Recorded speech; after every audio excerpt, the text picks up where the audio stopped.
Coming up on Chapman News, Morning at Sea. A student studying abroad dies while snorkeling. And later, Chapman Radio takes a break from finals to celebrate the holidays. This is Chapman News.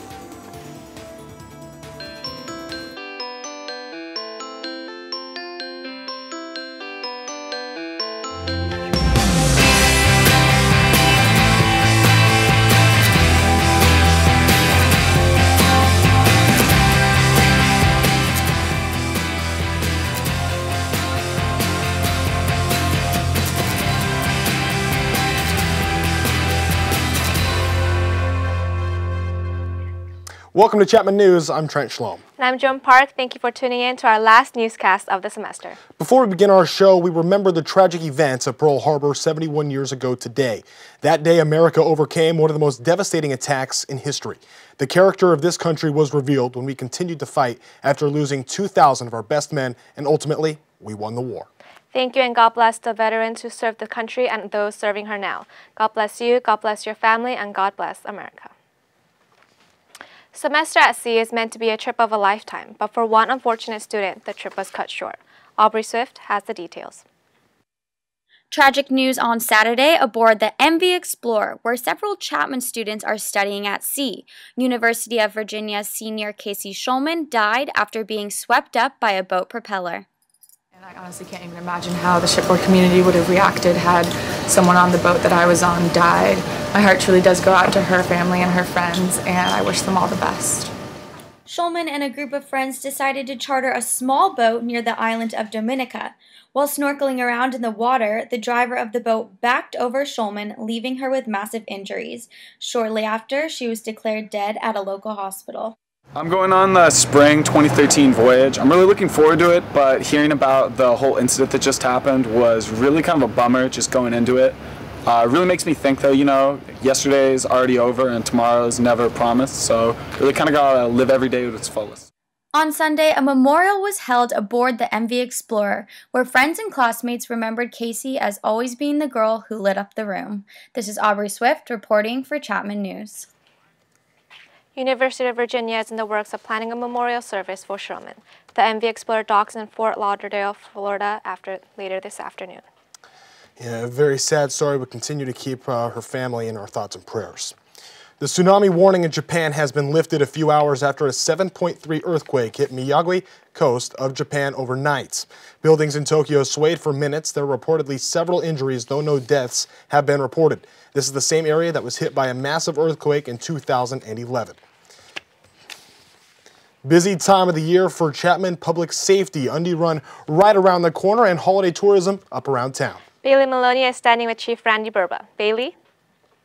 And we're just going to discuss the infamous Undie Run coming up. What are you going to do to keep all these crazy Chapman students safe? Well, that's a really hard task considering that we have, between 2,000 and 2,500 people in various stages of intoxication looking to blow off some steam.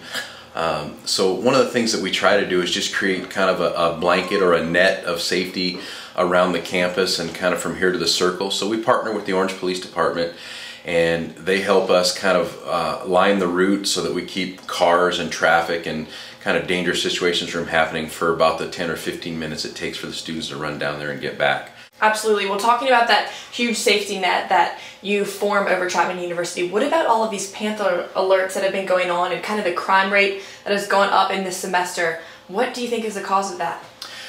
Well, it's really difficult to say, pinpoint a specific cause in the increase. We have seen a little bit of an increase. I mean, statistically it might be insignificant, but for me one attack is too many. So I kind of ignore statistics depending on the type of attack it is and just really concentrate on what's going on. We'd rather play it safe, and so we put the alerts out saying, this has happened, this activity, behavior happened, and this, we want people to take advantage of Safe Ride, don't walk alone.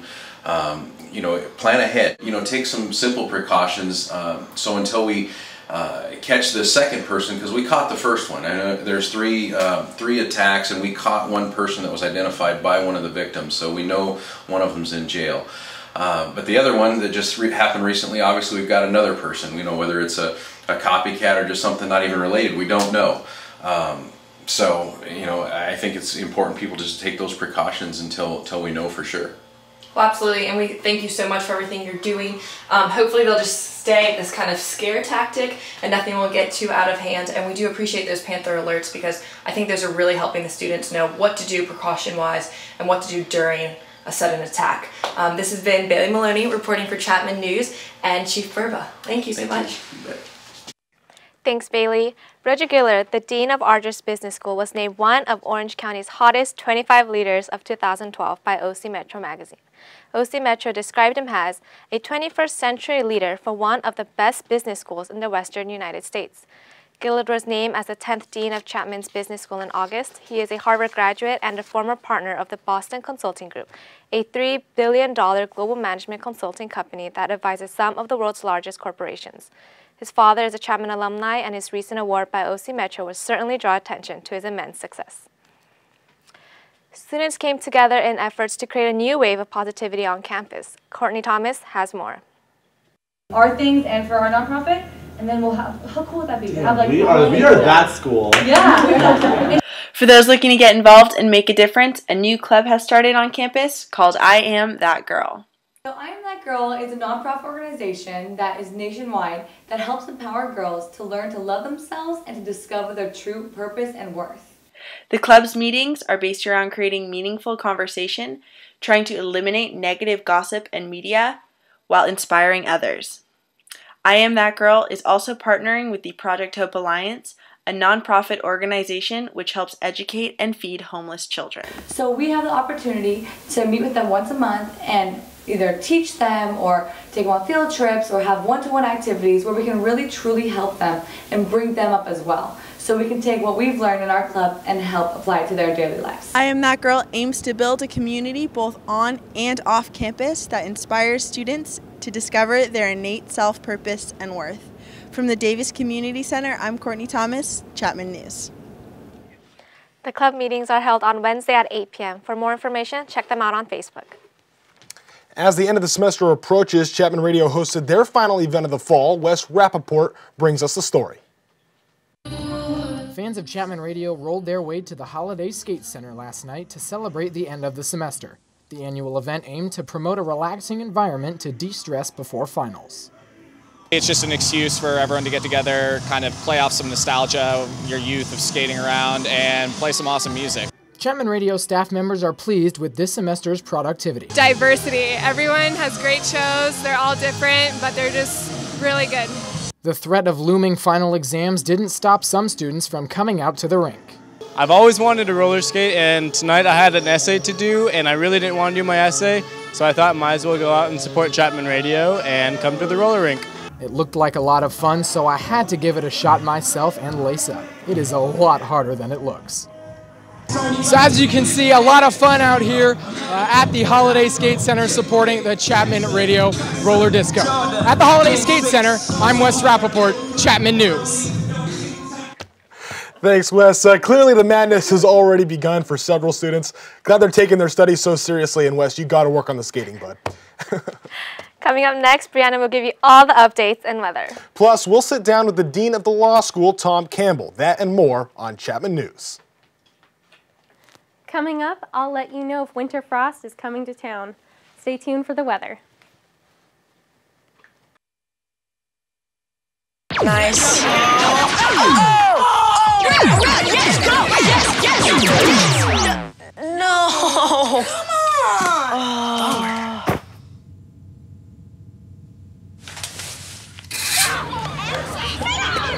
Oops. Yeah, sure. Let's go. Let's go.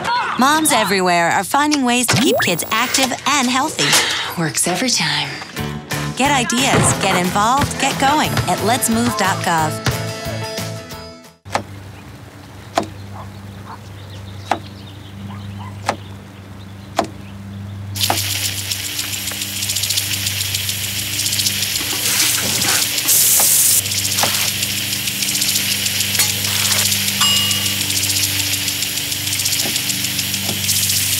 Clean kitchen surfaces, utensils, and hands with soapy water. 1 in 6 Americans will get sick from food poisoning this year. Keep your family safer. Check your steps at foodsafety.gov. Welcome back. I'm Joan Park. And I'm Trent Schlom. The sun is shining. It's perfect cowboy boot weather. But are the clear skies here to stay? I don't know about that, but I want it to be Ugg boot weather. So we'll ask Brianna. Brianna, is it cowboy boots or Uggs? Hey guys, I wish that those chilly temperatures were here to stay, but if you're looking for that winter season, we're going to have to look into the northeast region of the United States. So from Chicago to New York, there's going to be rain with a chance of snow, but working our way down south, people are still working on those tans. You know, they had record-breaking heat this week with temperatures from mid to low 80s. But again, now working our way across the states, we have in the Midwest, low 70s, clear skies, but then up again in the north, we have a chance of snow with states in the mid 30s. Seattle has a rain with chance of snow, but now working down to the southwest. Looking in Phoenix, we have 64, Las Vegas 59. And along the California coast, 51 in San Jose, 55 in Bakersfield, 53 in Los Angeles, and 59 in San Diego. Now to our 5-day forecast.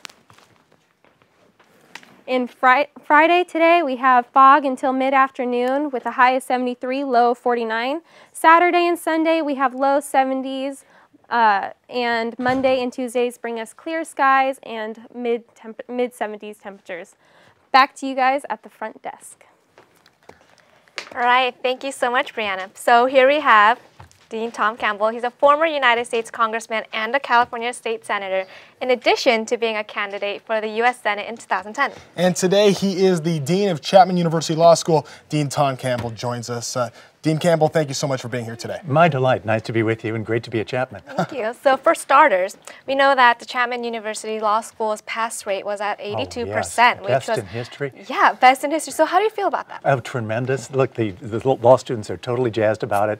We've beaten all of our peers. We've never done so well. And in a tough economy, you want to make sure you pass the bar or you're not likely to get a job.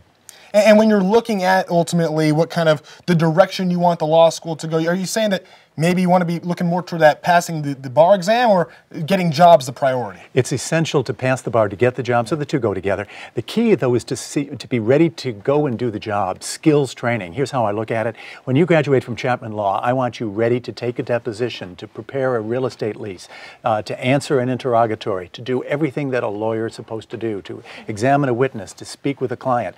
I want those skills already in your brain and heart and soul so that you don't have to be trained anymore, that you're ready to practice. So we call Chapman Law School Practice Ready Law School. So what would you say, what are the opportunities students have to get those kinds of skills prepared and ready? Oh, well, right within our law school, we have, for example, trial practice, where you actually have a judge teach students how to care for themselves, take care of a client, I should say, in a trial. We're one of the very few law schools in the country where every course of trial practice is taught by a sitting judge who you think might be the best possible teacher as to how to run a trial. That's a good example, and we're right now interviewing to hire somebody who is coming out of business law practice, who writes leases, writes contracts. We've got students working with entertainment firms who sign talent contracts, who work in intellectual property to protect the rights of an industry, of a film company within the industry. These are the actual practices that they do while in law school that'll get them jobs afterwards. Since its inception, the law school really has been at times up and down. You have Justice Clarence Thomas at the dedication, and then there is some controversy, though, with your predecessor. Where are we now? Oh, we're top of the world in climbing. Top of the world in climbing. We have a new focus that has really been uniting the faculty and the students and the staff, that we want jobs for our students and we want them to be skilled and ready. And why? Because they represent people who come to them for help. That's what I look at. The practice of law is to help people who need it, who ask for help. And we want our students to be able to give them that help right away, to be ethical, to be prepared, to be knowledgeable. And around that, we really focus it on the importance of getting the job for the student, and everybody agrees on that. Let's take a break for a moment from Chapman Law and maybe more a little bit about you. The way the Republican Party is right now, and losing 2 back-to-back elections, and a lot of changes coming in the party. Where do you fit into all of that? Are we going to see maybe you running for office sometime soon? No, you won't. Indeed, when I became dean of the law school, I was so privileged. It's a tremendous honor to be dean of this wonderful law school. I promised not to be political, so I didn't endorse any candidates. I didn't endorse any of the propositions or go publicly in favor or against any of them. So I'm going to keep that up today. My political past hopefully makes me a better teacher when I teach legislation. For example, I'm the only professor that I know of in all of the country who, when he teaches legislation, is actually teaching from the experience of having passed laws, actually drafted laws. So let's focus on that rather than on the politics side. Yeah. So lastly, with the law school, you're being the dean, where is the law school headed now? Where are we going? To the very top, but in a particular way. I want our school to be known throughout the country as the best training for attorneys who are ready to practice. So that you might have great philosophers at other law schools. You might have people who know the substance of all of the relevant jurisprudence over the last 200 years. And I want somebody who is able to represent a client from the very start, reliable, ethical, able to do the job. And we'll be known for that across the country. Well, Dean Campbell, thank you so much for joining us here today. My pleasure, Trent. Nice to meet you, John. Thank you. The Tunnel of Oppression is back at Chapman as it continues to grow every year. Wes Rappaport joins us from the Henley basement where there's actually a session going on right now. Wes, good afternoon. Hey Trent, thanks. Good afternoon to you. Here at the Tunnel of Oppression, the students and staff of the Office of Housing and Residence Life have been working tirelessly to put this program together for the Chapman community. Now this event, it uses sound, it uses media, it uses acting to really educate young people and educate the Chapman community to think a little bit more deeply and challenge them to think about the oppression and how it affects other people in this community. Now, a little bit of background behind the Tunnel of Oppression. It started almost 20 years ago, 1993, at the Western Illinois University, and that model was based off of a model from down here in Southern California at the Museum of Oppression in Los Angeles. And so a program there has really developed into, exploded into programs across the nation in many schools across the country. So really great to see the impact of that. Now, last year's event, the focus was about body image and the individual body image. This year, focusing a lot more about race, religion, politics, class, a lot more of that social, economic, social, political focus this year. So in terms of the timing and the timeline of this event, started earlier this week, ran all of Wednesday, all of yesterday, and will continue until this afternoon, approximately around 4 o'clock. So if anybody is interested in coming on out, it's a great opportunity to see a unique point of view from people who don't ordinarily get to express their opinions, express their values, that focus of oppression. For now, reporting from the Henley basement, Wes Rappaport, Chapman News. Thanks, Wes. Certainly a pretty big part of culture around this Chapman campus, a very intense display. There is a debriefing room after the exhibit for students to emotionally recover. Every mother's worst fear, a daughter in the hospital and nothing to do but wait and pray. Melissa Jimenez was left helpless as her 7-year-old daughter, Evelyn, recovers after being struck by an SUV going 30 miles per hour on Tuesday. Melissa and her family were moving into an apartment complex when a dark-colored SUV sped down the residential street, hitting and dragging Evelyn 30 feet. Police are searching for the driver and the dark SUV that was caught on security footage of the accident. If you know any information on the owner of the vehicle, call 855-847-6227.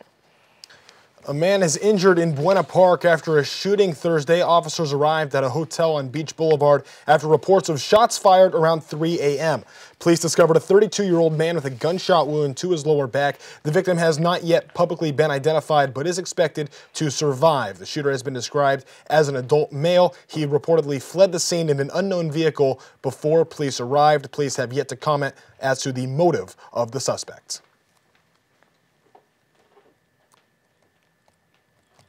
A Brea resident has disappeared while attending school at Arizona State University. 19-year-old Jack Kulolilas was last seen a week ago when he was asked to leave the Tempe restaurant for being intoxicated. Kulolilas' mother went to Tempe Tuesday to search for her son and found a shoe she claims to be his in the Salt River Basin. Tempe authorities and ASU campus police began an official search of the basin on Wednesday. Christmas is right around the corner, but not all kids have the opportunity to have presents underneath their tree. Chapman and the United States Marines has a way you can help. Thanks to your generosity, Marines have delivered Christmas to children in need since 1947. They fight on land, they fight on sea, and come Christmas, the United States Marines are Santa Claus. Toys for Tots started in 1947 in Los Angeles, when Major Bill Hendricks and a group of Marine Reserves collected 5,000 toys for the city's children. They haven't missed a year since, and in 1995, the toy drive was approved as an official, nationwide annual mission. The mission's objective remains the same simple statement given by Hendricks over 60 years ago: bring the joy of Christmas to America's needy children. This year, Chapman University's law school will once again act as a drop site. Those donating new toys to the drive are instructed to bring them unwrapped to Chapman's Kennedy Hall. Collection will take place through December 17th. For Chapman News, I'm Nicole Swinford. Last year, the Chapman community collected 100 toys for the children of Orange, and this year expects to do even better. During this stressful time of papers, projects, and finals, students have one small thing to look forward to: puppies in the piazza. Furry Friends for Finals returned this year for its 4th visit to the Chapman campus as a much-needed stress reliever for students. Who is this? This is Sterling, and he's a champion. And then he also has a Canine Good Citizen title, a Silver Registry of Merit, and a Therapy Dog title. Tons of students filed into the piazza Wednesday afternoon to de-stress with dogs of all shapes and sizes. These dogs are therapy dogs, and they were in the piazza just for students to pet them and relax before a busy week of finals. Volunteers come from an organization called BARK, and typically they go to elementary schools to help kids work on their reading skills, but they volunteered to come here today to help our students relax and de-stress. Great experience, you know, for finals week. It's definitely relieving some of the stress. This event is hosted by the University Counseling Services along with the Active Minds Club and is put on the week before finals every fall. For Chapman News, I'm Zoe Loza. If you missed the Furry Friends this week, they will be back next fall semester for finals once again. Fresh and Easy neighborhood markets are looking to close down its stores and will possibly be up for sale. Fresh and Easy was set up by the British retail company Tesco and has been in business for 5 years. Several parties, which have not yet been disclosed, are interested in either buying the chain or partnering with Fresh and Easy. Analysts are not surprised with the decision by Tesco, since they had invested $1.6 billion into the project with no profits. The retail provides label foods cheaper, fresh produce and dairy products to go along with ready-to-eat meals. Fresh and Easy operates about 200 stores across 3 states, with several stores and express unit stores across Orange County. Coming up after the break, the Lakers continue to struggle, but history made in New Orleans. Courtney Thomas has the latest in sports. That's right. When we come back, Kobe Powell and the rest of the Lake Show try to find rhythm under their new head coach. Plus, honors for a Chapman football star. That and more when we return to the Best Campus Sports Show.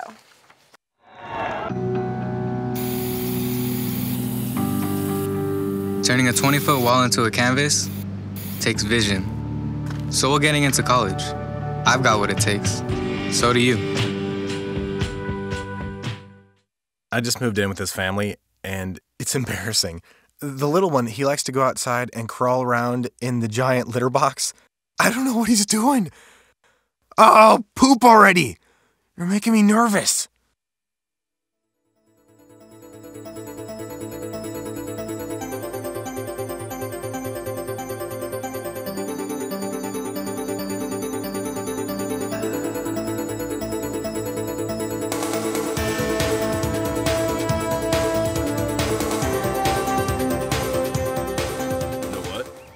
Since I got adopted, I've learned a lot about these humans. I know. I mean, check out these two. It's Flirt City over here. Yeah, I noticed that. It looks like my human is definitely into your human. Oh, look!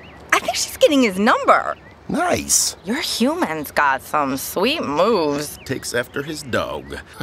Oh, look, they're doing that thing where they put their arms around each other. She kicked up a leg. It's like in the movies. That's awesome. Looks like we're going to be hanging out a little bit more.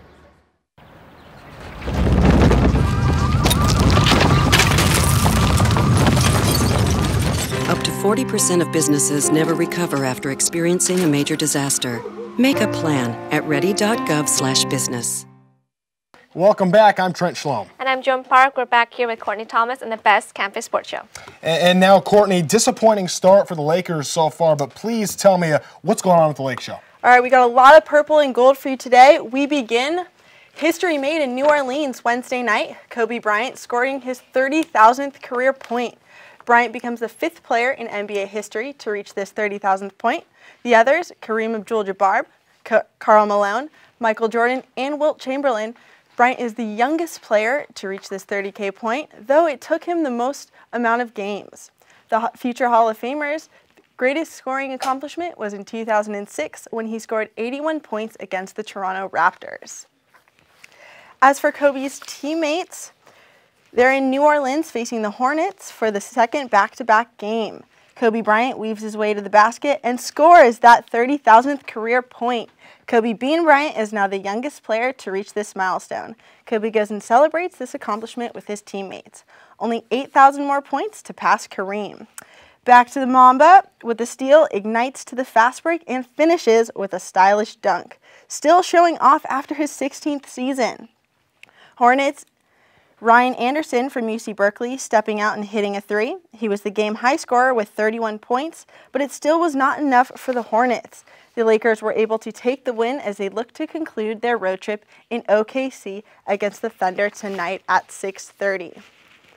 Pau Gasol sat Wednesday recovering from tendinitis in both his knees. Trade talks continue to swirl around the Lakers' all-star forward as he still struggles to fit into D'Antoni's system. Lakers want to wait until Nash returns to make any decisions, but the Spaniard is currently having the worst statistical season in terms of scoring. Gasol's rebounding and assist numbers are also down from a season ago. For those football fans, Heisman Saturday is tomorrow night. The 3 top college football players in America are in New York for the Heisman Trophy presentation. The Heisman Trophy is the most revered award in college football. Freshman quarterback Johnny Manziel from Texas A&M is believed to be the frontrunner. Notre Dame linebacker and Maxwell Award winner Monty Te'o and quarterback Colin Klein from Kansas State are the other finalists. The announcement will be made at 5 p.m. tomorrow on ESPN. The UCLA Bruins will not be smelling the roses this year. The number 16th team won't be playing in the Rose Bowl after their second loss to the Stanford Cardinal. The 27-24 loss puts the Bruins against Baylor for the Holiday Bowl on December 27th. USC also suffered losses to the Cardinal in the beginning of the season. The Trojans will be playing Georgia Tech at the Hyundai Sun Bowl on December 31st. Chapman football season long over, but that's not stopping the awards from rolling in. Jeremiah McKibbins has put himself on the map this season, named to the D3Football.com All-West Region 3rd team. The sophomore rushed nearly 150 yards per game. The running back had a career high of 251 yards rushed at Whittier, a game in which he scored a Chapman record of 5 touchdowns. He scored 11 touchdowns in only 8 games before enduring a knee injury. He averaged 9.75 points per game, ranking him at 17th in D3 and 2nd in SCIAC. Here's a look at the week ahead in Chapman basketball. The women's host the Regals of Cal Lutheran, December 15th at 3 p.m. Men's basketball takes on West Coast Baptist at the Hutton Sports Center later in the day at 7:30. A few days later, women's hoops challenges Biola on the road, game time 5:30. And to wrap it up, the men's face Whitworth at home on the 18th at 6:30 p.m. For a complete schedule, visit chapmanathletics.com. In prep sports, a congratulation is in order to Edson Chargers on winning a CIF championship. They play in the state region tomorrow against Sarah High School at Orange Coast College. This is not the only news in high school sports. Orange County-based IBN Sports Network adds Matt Kichado from the Yes Network to the board of their directors. Kichado is also the founder of American Education Television Network. IBN Sports is currently the leading digital sports network focusing on high school sports in the United States. An appeals court in California has upheld the conviction of the man guilty in a 2009 car accident that killed Angels pitcher Nick Adenhart. Andrew Gallo was sentenced in 2010 to 51 years to life in prison after a conviction of the 3 counts of second-degree murder, felony drunk driving, and felony hit and run. Gallo had appealed the ruling, citing a violation of rights by the court. And that's all I have for you this semester for sports. To stay informed on your local sports fix over winter break, head over to the Best Campus Sports Show on Facebook or Twitter. Thank you. Coming up next after the break, don't go anywhere. We're bringing the latest in entertainment. And Daniela, please tell me there are some Victoria's Secret models. Trent, I can't give anything away just yet, but I will tell you what's coming up in entertainment. An annual holiday concert is back at Chapman, and for all you digital art lovers, there's an event you won't want to miss tonight.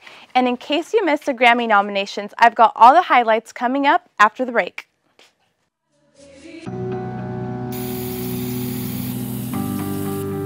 Turning a 20-foot wall into a canvas takes vision.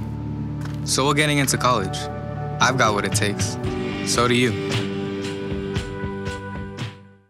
I just moved in with his family, and it's embarrassing. The little one, he likes to go outside and crawl around in the giant litter box. I don't know what he's doing. Oh, poop already. You're making me nervous. Thanks for staying with us. I'm Joan Park. And I'm Trent Shalom. Daniela, where are my Victoria's Secret ladies? Trent, we all know you already saw enough reruns of that, but the College of Performing Arts presents the 49th annual Wassail concert tonight and tomorrow night. The festive evening will get you in the holiday spirit through sing-alongs of all your favorite seasonal songs. There will also be a reception and dinner that will be held at the Fish Interfaith Center, followed by the concert. The concert will take place in Memorial Hall. This event is presented by Chapman's Choir and the university's Women's Choir. If you're planning on attending the reception, dinner, concert, and the tickets will be on sale for $65. Otherwise, general admission tickets are on sale for $20, $15 for senior citizens, and $10 for the rest of the Chapman community. And calling all digital art lovers, the Traveling Film Festival, also known as the Animation Show of Shows, makes a stop in Orange County tonight at our very own Felino Theater. The producers of the Show of Shows have organized an outstanding line of short films, including the Grand Prix winners from several digital art films, such as Annecy and Hiroshima. John Carr's romantic Disney short film Paperman will be one of the 10 films on the list tonight. Paperman recently opened up for Disney's hit film Wreck-It Ralph. The short is in black and white and tells a love story of a man who uses paper airplanes as an instrument to meet a girl in a way that he never expected. Make sure you catch Paperman and the rest of the films tonight at 7 p.m. Earlier this week, the palace announced that Prince William and Kate Middleton will be expecting their first prince or princess. The royal revelation came after Kate was admitted to the hospital with unusual morning sickness. The Duchess of Cambridge stayed in the hospital for several days, and now that she's out, she'll require a period of rest. The baby will be third in line for the British throne after Prince William and Prince Charles's father, regardless if it's a boy or a girl. And ending on a tragic note, the hospital nurse who put through a prank call to Kate Middleton's private nurse earlier this week has been found dead in a suspected suicide. The palace has released a statement saying they are deeply saddened by the tragic event and their thoughts and prayers are with Jacinta Saldana's family, friends, and colleague at this very sad time. The 55th annual Grammy nominations were released this week, and for a change, the winners aren't painstakingly obvious. Last year, everyone knew that Adele would sweep every category she was nominated in, but this year, it's wide open. The nominations unveiling took place at Nashville's Bridgestone's Arena and was hosted by LL Cool J and the lovely Taylor Swift, featuring performances by The Who, Ne-Yo, and Maroon 5. Album of the Year nominees are El Camino by the Black Keys, Some Nights by Fun, Babel by Mumford & Sons, Channel Orange by Frank Ocean, and Blunderbuss by Jack White. Tune in to CBS at 8 p.m. on February 10th to see who will take home the trophies this year. And an inside look at a new way of serving beer. Alicia Way with the story. A small startup company with a big idea. I Pour It makes it possible for you to pour your own beer on tap. A traditional industry, now mixed with new technology, will make it easier for both patrons and businesses. So it's an amazing attraction and you get to do it yourself and it's always fun, you know. I spoke with the CEO and co-founder of I Pour It, Joseph McCarthy, for more information. Love to be on college campuses, and since you mentioned control, you know, it's one of the greatest features about our system. Because it's software-based, any client can actually limit how much beer any one person is able to have, either per hour or per visit. So they could limit it to a certain number of ounces per hour or a certain number of total ounces over the entire visit. When you go to a bar or a stadium, you check in with a valid ID and receive a wristband that coordinates with iPort's software database, so that when you touch it to the tap handle, it automatically verifies your age and the fact that you have a valid credit card on file. It will then open the valve and allow you to pour your own beer. The system tracks the amount you pour and automatically records it and adds it to your bill. This allows customers to only be charged for what they pour, and it also reduces lines and gives better control for the venues. So if you can't wait to try it out, come to its first location here at the Tap House in Huntington Beach. I'm Alicia Wade, Chapman News. Thanks, Alicia. If you want more information about iPort, you can check it out on their website at iportinc.com or their Facebook page. And that wraps it up for our very last entertainment segment of the semester. Trent and Joan, I'll send it back to you guys. Thank you. Thank you for staying with us to the very end of our final show of the semester. Shout out to Julie Vacera, Rebecca Roberts, Nick Loyola, Mark Liu, and of course Trent, you. Yeah, also our Professor Pete Weitzner, our EIC, Dave Goodhart, and stage manager Pete Vanderplume. On behalf of everybody a part of this newscast, I'm Trent Schlom. And I'm Joan Park. Thank you for staying tuned.